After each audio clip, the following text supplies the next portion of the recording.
اعوذ باللہ من الشیطان الرجیم بسم اللہ الرحمن الرحیم۔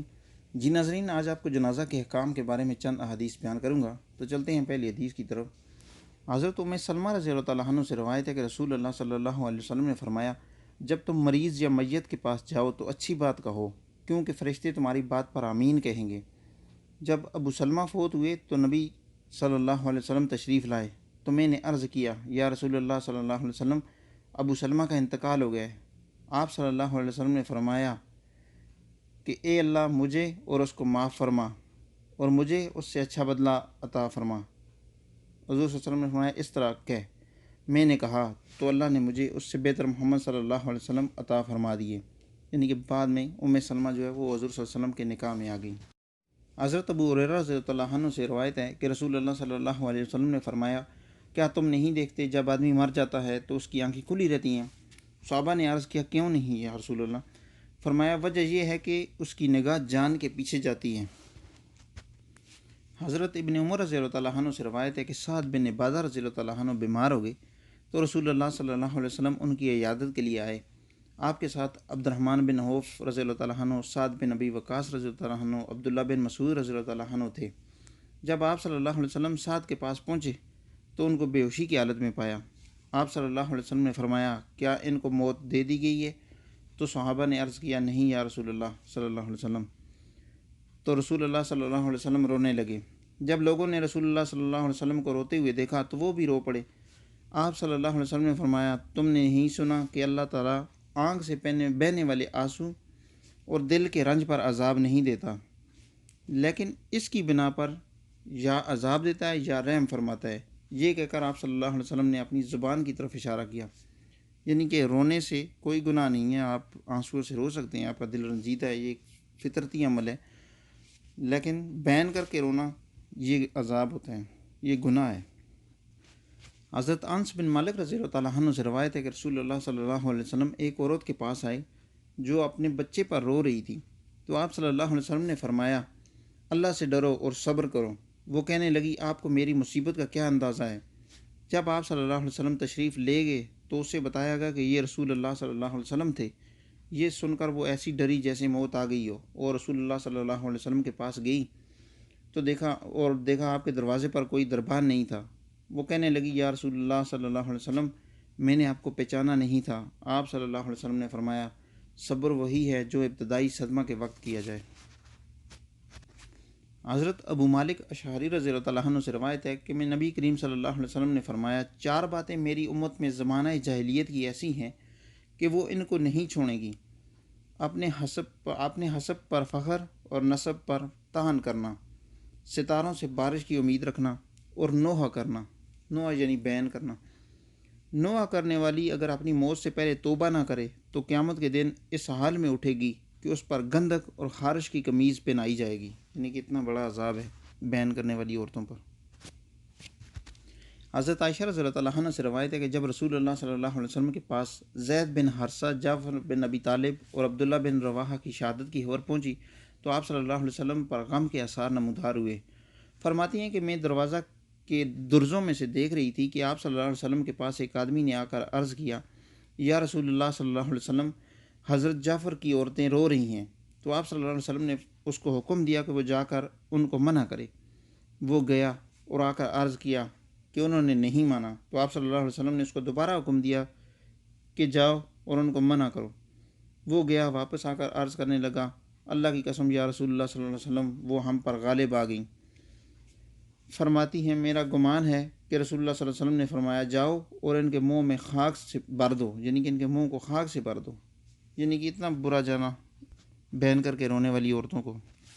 حضرت ام عطیہ رضی اللہ عنہ سے روایت ہے کہ حضرت زینب بنت رسول اللہ صلی اللہ علیہ وسلم فوت ہو گئیں تو ہمیں رسول اللہ صلی اللہ علیہ وسلم نے فرمایا، ان کو طاق یعنی کہ 3 یا 5 مرتبہ غسل دینا، اور 5ویں مرتبہ کافور یا کچھ کافور ملا لینا، یعنی کہ کوئی خوشبودار چیز۔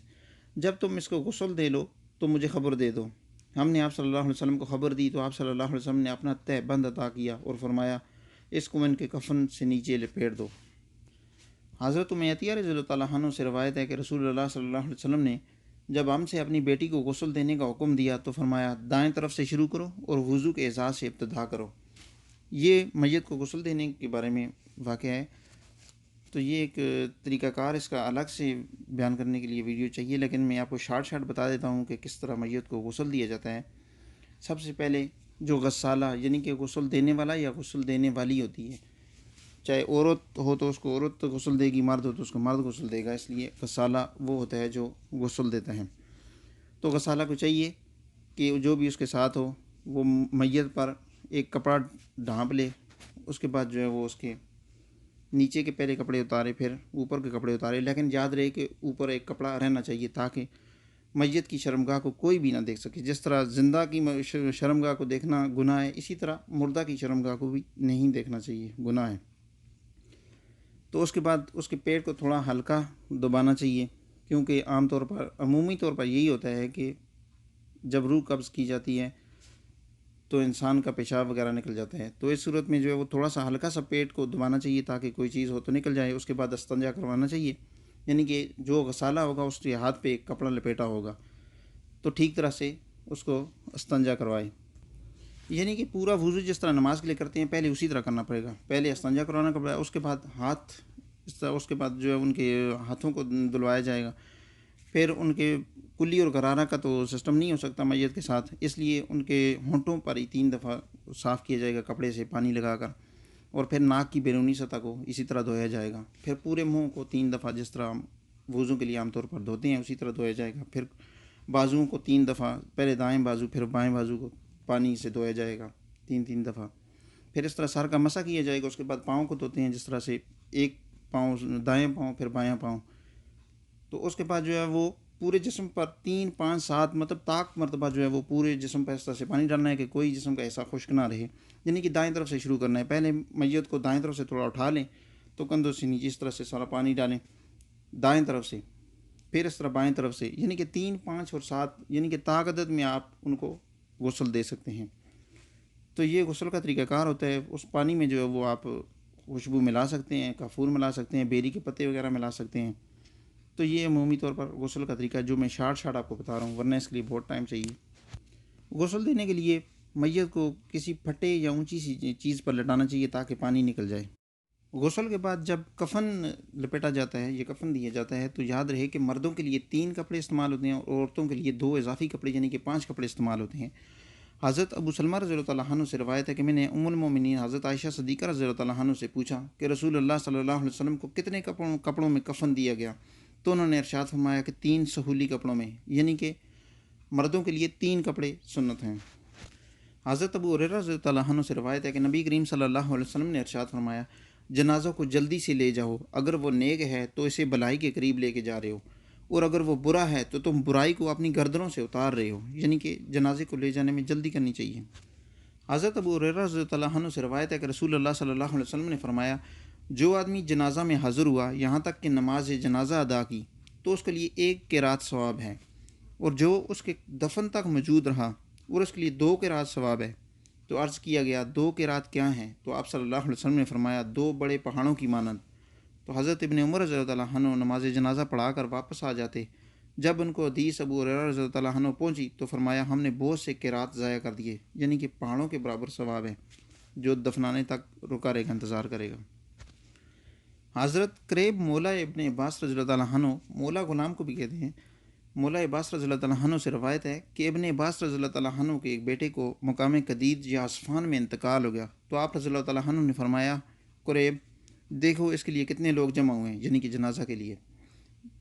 تو میں نکلا اور لوگ جمع ہو چکے تھے، میں نے ان کو ان کی خبر دی تو انہوں نے کہا تمہارے اندازے میں وہ 40 ہیں؟ میں نے کہا ہاں۔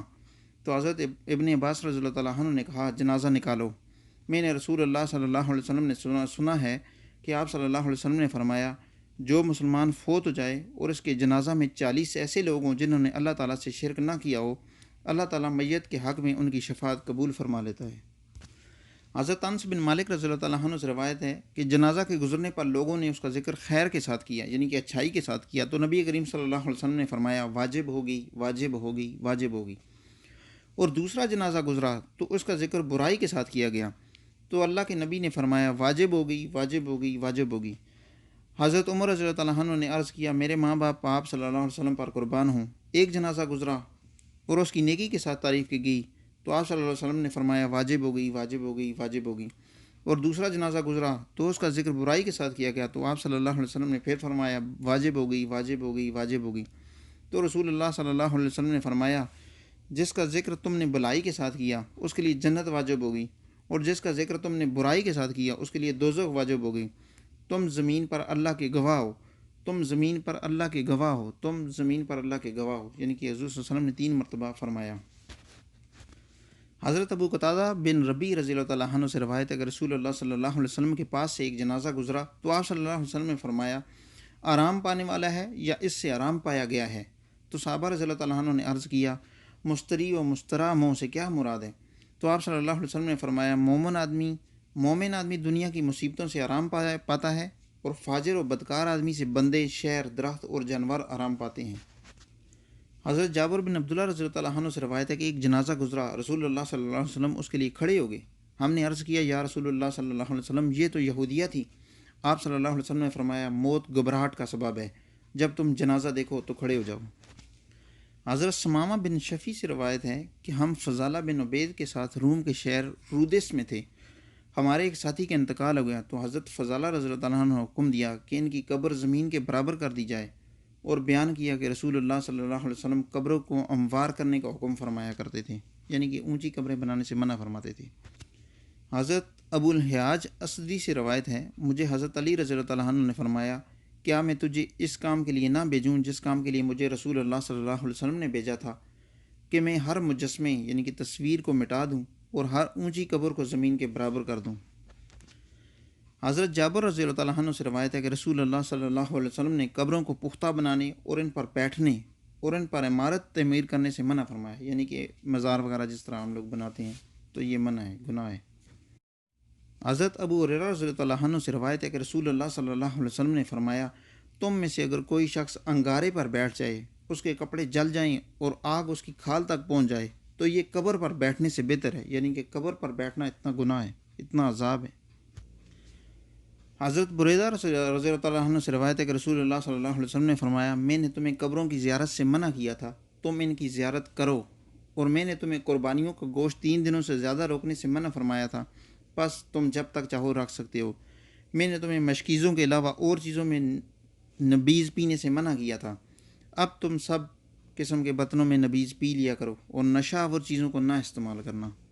یعنی کہ قبر پر جانا چاہیے تاکہ موت کی یاد آئے، لیکن قبر پر جا کر قبر والوں سے نہیں مانگنا چاہیے، جس طرح سے اکثر ہمارے یہاں روایت ہے کہ قبروں پہ جا کر جو ہے وہ منتیں مانگتے رہتے ہیں، تو یہ گناہ ہے۔